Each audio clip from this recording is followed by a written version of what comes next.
بسم اللہ الرحمن الرحیم۔ صحابہ کرام رضی اللہ عنہم نبی کریم صلی اللہ علیہ وآلہ وسلم کے کمالات کا نمونہ ہے۔ ہر صحابی نبوت کی دلیل بنا۔ اس دنیا سے جب نبی اکرم صلی اللہ علیہ وآلہ وسلم تشریف لے گئے تو کم و بیش 1,24,000 صحابہ رضی اللہ عنہم موجود تھے، اور اتنے ہی انبیاء کرام علیہم السلام دنیا میں گزرے۔ ان صحابہ رضی اللہ عنہم میں سے 313 بدری صحابہ رضی اللہ عنہم اور انبیاء علیہم السلام میں سے جو رسول علیہم السلام گزرے وہ بھی 313 تھے۔ ان صحابہ کرام رضی اللہ عنہم میں سے 4 خلفائے راشدین رضی اللہ عنہم بنے، جبکہ انبیاء کرام علیہم السلام میں سے صحابہ کتاب انبیاء علیہم السلام بھی 4 تھے۔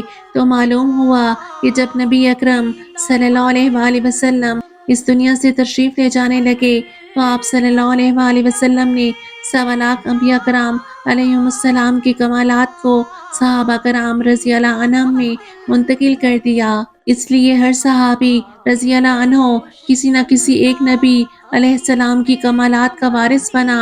نبی اکرم صلی اللہ علیہ وآلہ وسلم نے فرمایا، میرے صحابہ ستاروں کی مانند ہیں، تم ان میں سے جس کی بھی پیروی کرو گے ہدایت پا جاؤ گے۔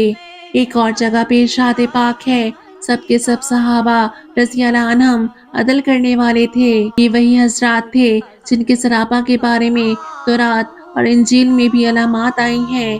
اللہ رب العزت نے دنیا ہی میں ان حضرات کو جنت کی بشارتیں عطا فرما دیں۔ یہ ایسے ہی نہیں ہوا، بلکہ ان کا اللہ تعالیٰ نے باقاعدہ امتحان لیا، جس کے بعد انہیں اپنی رضامندی عطا کی۔